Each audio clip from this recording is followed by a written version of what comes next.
नमस्कार, आप देख रहे हैं स्पेशल रिपोर्ट न्यूज रूम से आपके साथ मैं हूं अंजना ओम कश्यप। 6 घंटे तक चली भारत और चीन के बीच मेजर जनरल स्तर की बातचीत, लेकिन बेनतीजा रही। हिंदुस्तान ने लेकिन साफ कह दिया है चीन को कि हम शांति के लिए प्रतिबद्ध हैं, लेकिन जवाब देना हमें आता है।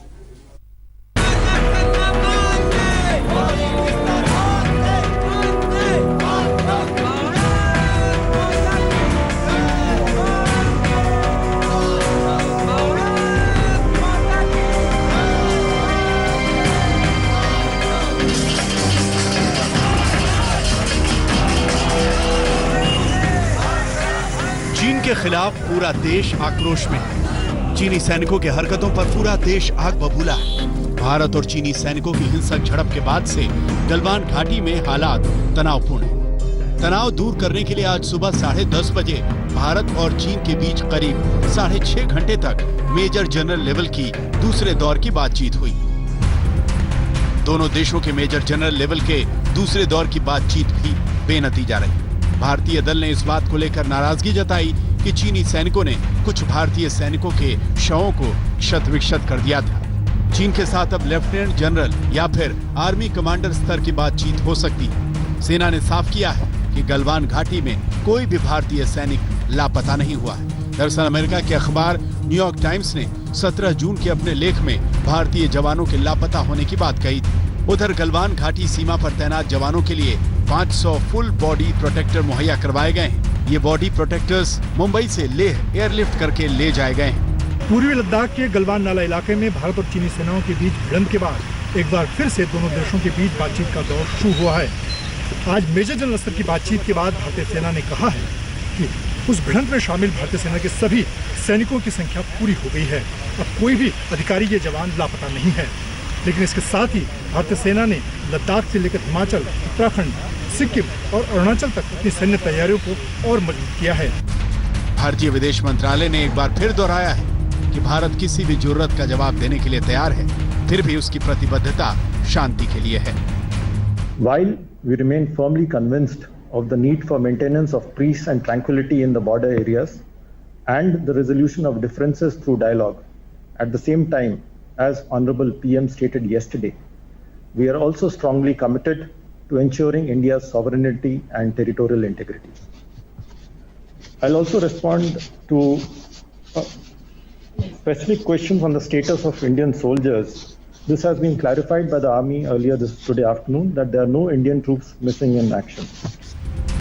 भारत और चीन के तनावपूर्ण रिश्तों के बीच दोनों विदेश मंत्रियों के बीच बातचीत का मौका भी सामने आ गया है।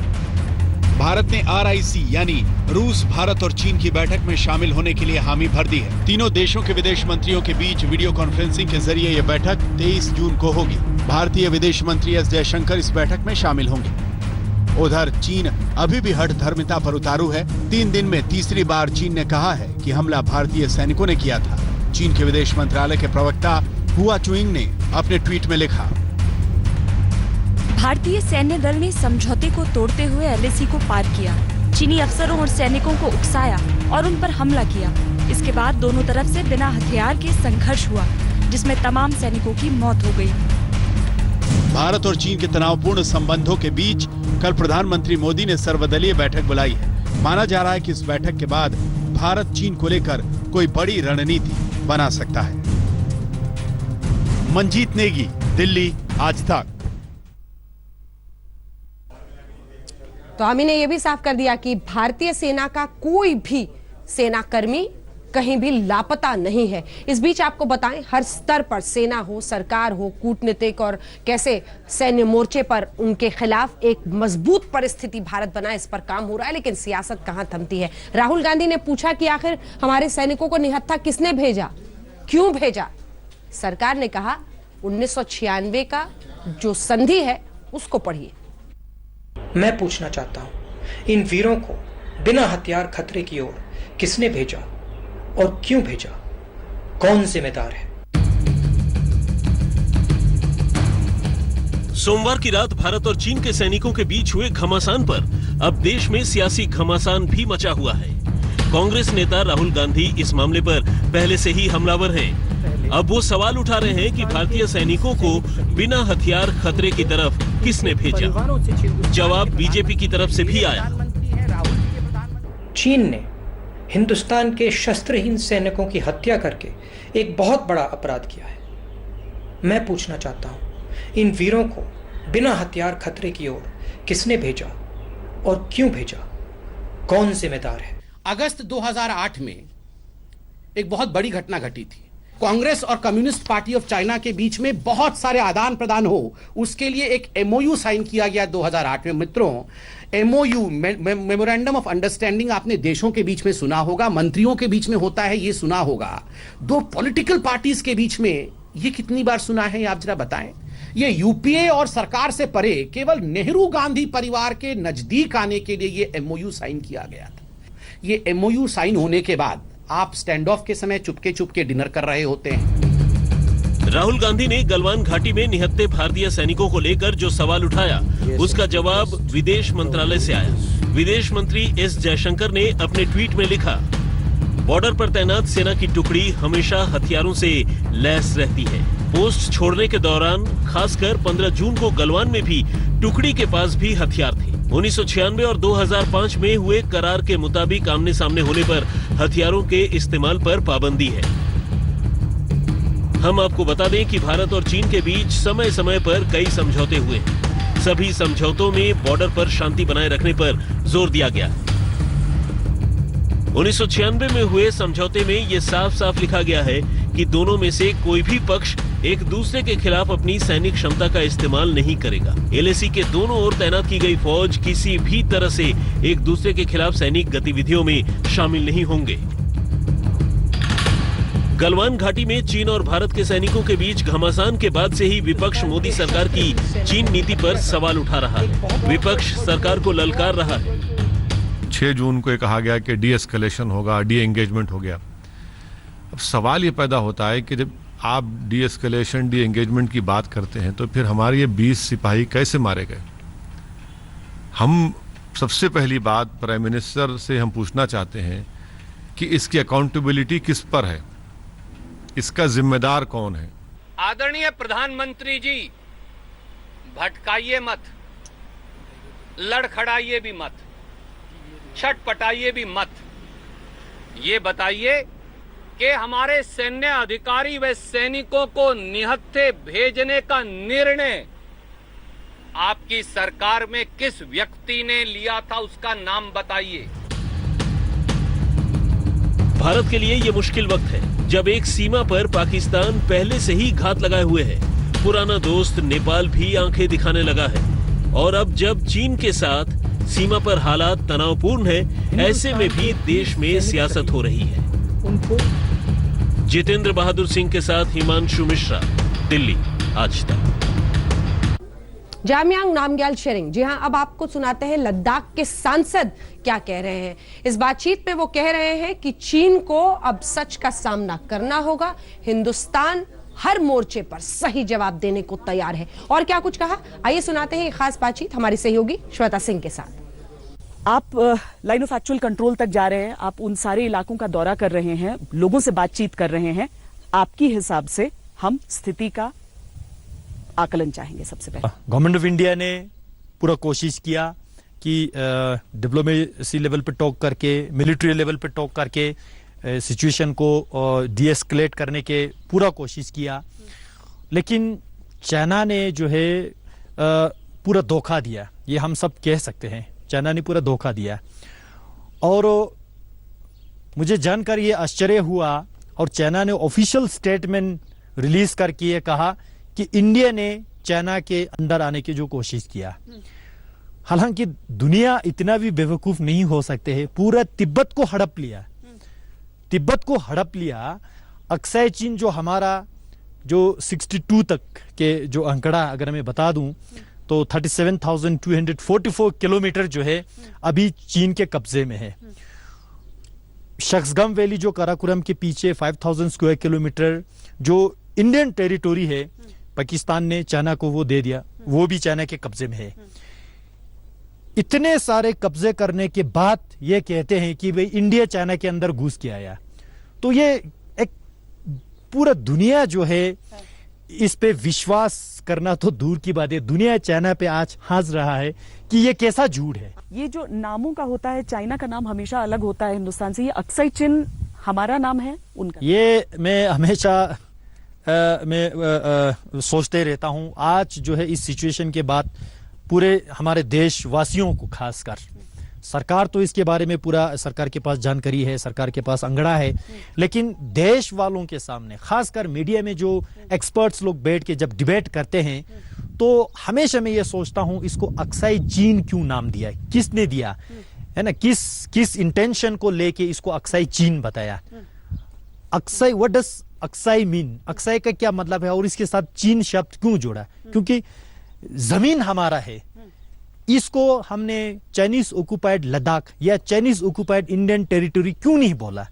तो कह सकते हैं, यस, अगर हम पाकिस्तान ऑक्युपाइड कश्मीर कह सकते हैं, तो इस तरफ के पार्ट को चाइना ऑक्युपाइड इंडियन टेरिटरी या चाइनीज ऑक्युपाइड लद्दाख क्यों नहीं कहते? हम इसको अक्साई चीन क्यों कहते हैं? ये जो है एक बार देश वालों को, खासकर जो मीडिया में डिबेट करते हैं एक्सपर्ट लोगों को, ये सोचना चाहिए। नहीं, ये मुझे लगता है ये सुझाव हमारे सभी दर्शकों को भी सुनना चाहिए और हम भी ये कोशिश करें कि अब रोजाना उसे अक्साई चीन ना कहा जाए बल्कि चाइना ऑक्युपाइड लद्दाख कहा जाए, क्योंकि अपनी सोच में बदलाव की एग्जैक्टली।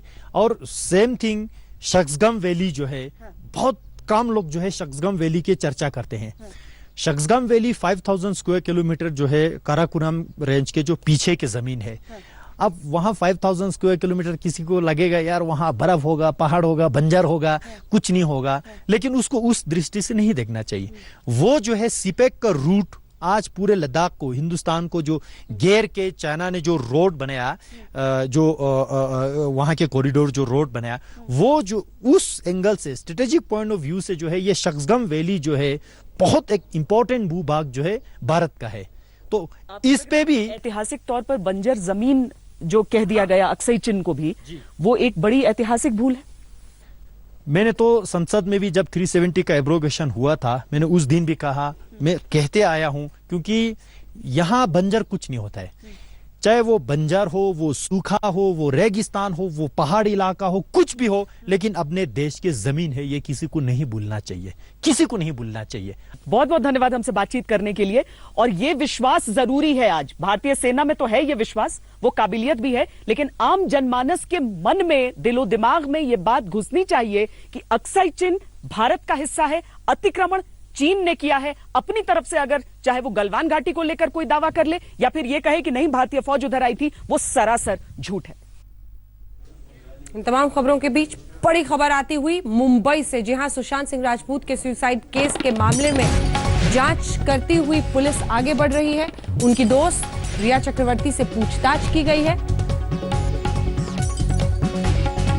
सुशांत सिंह राजपूत के सुसाइड के मामले में पुलिस लगातार उनके दोस्तों से पूछताछ कर रही है और मुंबई पुलिस की जांच अब पूरे मामले में तेज हो गई है। यशराज फिल्म से मांगी है कॉन्ट्रैक्ट की कॉपी। रिया चक्रवर्ती का पुलिस ने बयान दर्ज किया है, जो उनकी दोस्त थी। यशराज फिल्म से भी उनके कॉन्ट्रैक्ट की रिपोर्ट मांगी है और पुलिस पूरे मामले में जांच को आगे ले जा रही है। अचानक रविवार को खबर आई कि सुशांत सिंह राजपूत ने अपने घर में फांसी लगाकर जान दे दी है, जिसके बाद से ही कई सवाल खड़े हुए। अब न सिर्फ पुलिस उनके दोस्तों से पूछताछ कर रही है, बल्कि उन कॉन्ट्रैक्ट्स को भी खंगाल रही है जिनके जरिए वो फिल्में साइन कर रहे थे। स्पेशल रिपोर्ट में फिर से आपका स्वागत है। आपके साथ मैं हूं अंजना ओम कश्यप। बड़ी खबर के साथ बुलेटिन की शुरुआत कर रहे हैं। मुरारी बाबू पर हमले की कोशिश हुई है। जो जानकारी अभी तक आ रही है उसके मुताबिक कथावाचक मुरारी बाबू पर बीजेपी नेता पबुबा माणिक ने हमले की कोशिश की। वहीं मौजूद सांसद पूनम माडन ने रोका। बीजेपी नेता पबुबा माणिक ने हमले की कोशिश की मुरारी बाबू पर और बीजेपी सांसद पूनम माडन ने हमलावर को पकड़ा। इस बीच बताया जा रहा है मुरारी बाबू के जो समर्थक थे उन्होंने दरअसल हमलावर को पकड़ा। बीजेपी नेता पबुबा माणिक ने हमले की कोशिश की थी। वहीं मौजूद सांसद पूनम माडन ने रोका और मुरारी बापू के समर्थकों ने फिर हमलावर को पकड़ा।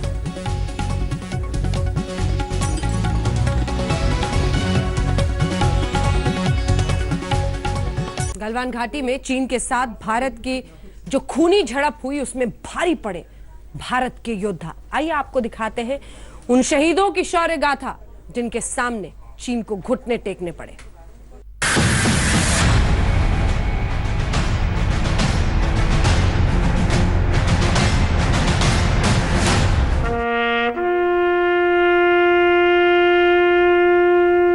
हिंदुस्तान के 20 सैनिकों की विदाई हो रही है, शौर्य के साथ, सम्मान के साथ, गौरव के साथ और इस सौगंध के साथ कि ये देश न कभी झुका है न कभी झुकेगा।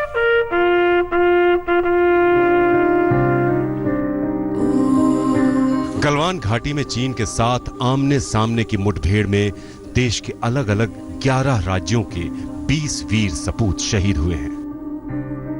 आज हम आपको दिखाएंगे कि भारत के इन 20 वीरों की टक्कर जब चीन के सैनिकों से हुई तो उन्हें भी अंदाजा हो गया कि हिंदुस्तान के हाथों में कितना दम है।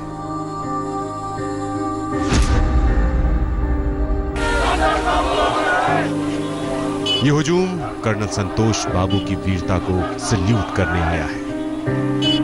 ये एक शहीद की अंतिम यात्रा है और ये जो लोग हैं ये उस शहीद को याद करने और उसको अपना धन्यवाद ज्ञापन करने यहाँ इकट्ठा हुए। ये बताता है, ये जो भीड़ है और ये जो नारे हैं भारत माता की जय, वंदे मातरम के, ये बताता है कि देश वीर, हमारे जितने भी वीर सैनिक हैं उनको हमेशा याद रखेगा।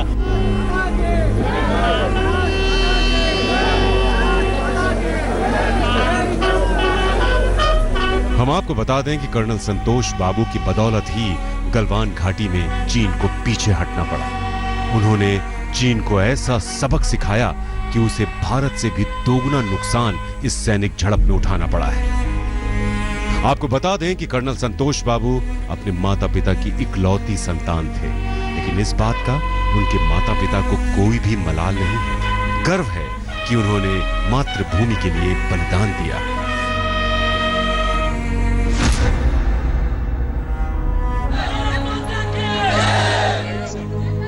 शहीद सुनील कुमार का पार्थिव शरीर घर पहुंचा तो उनकी वीरता को नमन करने जैसे पूरा शहर उमड़ा। देशभक्ति की विरासत अब उनके बेटे को सौंपी जा रही है। जी हां, सुनील कुमार के बेटे को सेना ने तिरंगा सौंपा।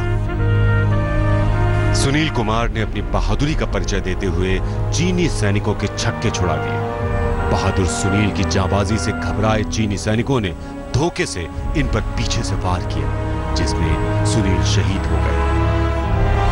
बस हम यही चाहते हैं कि पापा को पूरा एकदम सम्मान से ले जाया जाए और चीन का पूरा बदला लिया जाए। उसे घुस कर मारे, सर्जिकल स्ट्राइक करे चीन में, उसको छोड़े नहीं। हमारी सुनील बाबू का शहादत बेकार न जाए। शहीद मनदीप सिंह का पार्थिव शरीर उनके घर पटियाला पहुंचा तो हर कोई भावुक हो गया, लेकिन मनदीप सिंह के वीरता के किस्से हर किसी की जुबान पर थे। जी हां, गलवान घाटी में मनदीप सिंह की झड़प जब चीनी सैनिकों से हुई तो बताते हैं कि उन्होंने जिस सैनिक को हाथ से मारा वो फिर उठा नहीं। 2 चीनियों को मनदीप ने काबू किया, लेकिन तीसरे ने उन पर हमला कर दिया। मनदीप सिंह अंत समय तक बेहद बहादुरी के साथ लड़े, लेकिन विश्वासघात के वार से वो शहीद हो गए। शहीद मनदीप सिंह की बहादुरी का यह किस्सा उनकी टीम में शामिल एक जवान ने बताया है, जो अभी घायल है।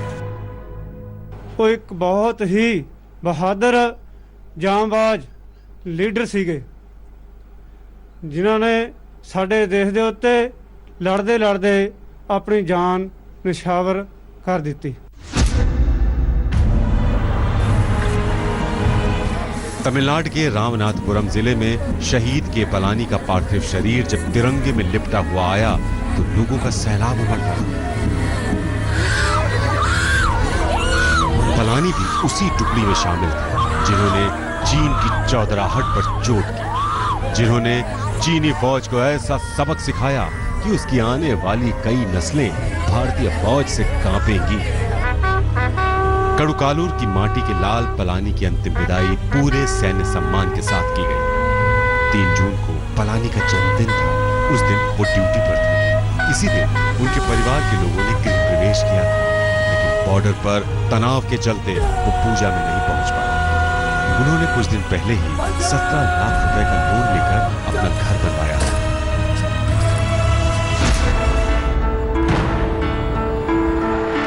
भारत मां के शहीद वीर सपूतों में गुरदासपुर के सतनाम सिंह भी हैं। शहीद नायब सूबेदार सतनाम सिंह इस तरह गांव लौटेंगे किसी ने सोचा नहीं था। सतनाम 1995 में सेना में शामिल हुए थे। सतनाम अपने पीछे पत्नी और 2 बच्चों समेत पूरा परिवार छोड़ गए हैं। आज तक ब्यूरो। बेहद भावुक होती है वो तस्वीरें जब हमारे वीर और उनका पार्थिव शरीर उनके घरों को पहुंचता है। रोते बिलखते परिवार, लेकिन अंदर कहीं पूरे देश के मन में जबरदस्त गर्व है उन सैनिकों पर जिन्होंने घुटने नहीं टेके, जिन्होंने चीन की नाक में दम कर दिया, जो मारते मारते मरे। देश के अलग अलग हिस्सों से मिलकर हिंदुस्तान की ताकत बनने वाले इन जवानों की शहादत पर देश को नाज है। हिंदुस्तान के ये योद्धा चीन के सैनिकों से मरते दम तक लड़े, लेकिन विश्वासघात के वार ने इन्हें दुनिया से विदा कर दिया। देश इन वीरों को सलाम कर रहा है।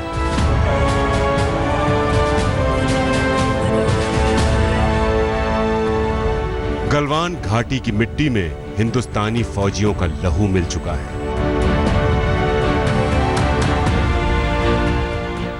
अब चीनी सैनिकों को इसका बड़ा खामियाजा भुगतना पड़ेगा।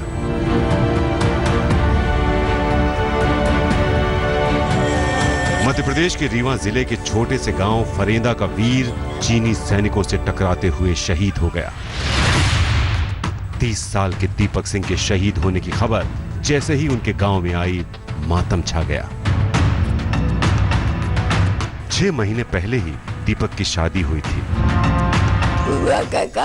बात का तकलीफ ना हो, लाला मोरी लाला, अब क्या करा मेरे।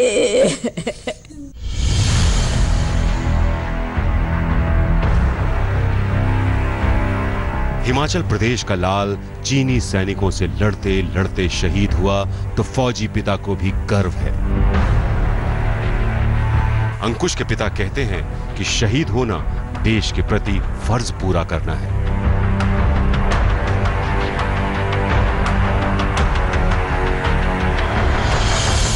छत्तीसगढ़ के सपूत गणेश कुंजाम की शादी की तैयारियां चल रही थी, लेकिन शहादत की खबर आ गई। गणेश राम की 1 महीने पहले ही भारत की गलवान घाटी में पोस्टिंग हुई थी। आज तक ब्यूरो। हमारे वीर सैनिकों का बलिदान याद रखेगा हिंदुस्तान, और तभी तो आज पूरे देश की आंखें नम है। तो जबरदस्त गुस्सा और रोष भी दिख रहा है। हर जगह पर चीनी सामान के बहिष्कार के लिए लोग नारे लगा रहे हैं सड़कों पर।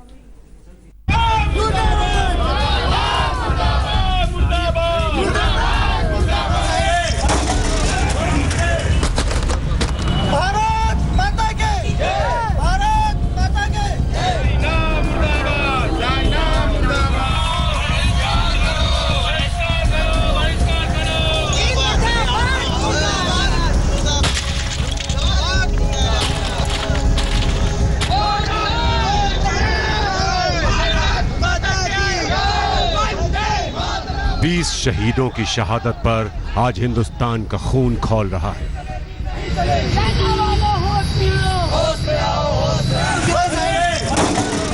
चीन के खिलाफ लोगों का उबाल सड़कों पर दिख रहा है।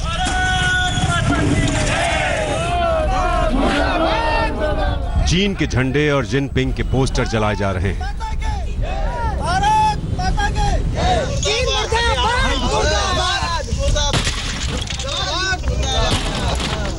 कोई टीवी तोड़ रहा है तो कोई चीनी सामान का बहिष्कार कर रहा है। पटना में पप्पू यादव ने जेसीबी मशीन पर चढ़कर चीन के विज्ञापन के पोस्टरों पर कालिख पोती। पप्पू यादव पटना की इलेक्ट्रॉनिक मार्केट में चाइनीज प्रोडक्ट का विरोध करने पहुंचे।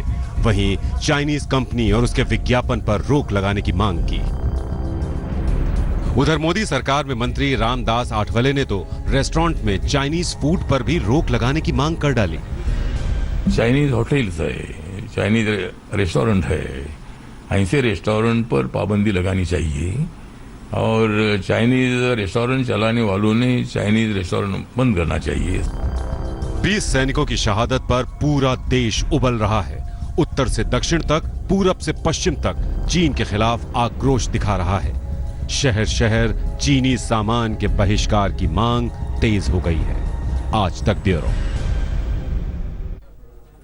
हम रुक रहे हैं इसी के साथ एक ब्रेक के लिए। ब्रेक के उस पार लेकिन आपको दिखाएंगे सुशांत सिंह राजपूत के सुसाइड का सच क्या है। देखते रहिए स्पेशल। अब बात सुशांत सिंह राजपूत के सुसाइड के मामले में चल रही मुंबई पुलिस की जांच की।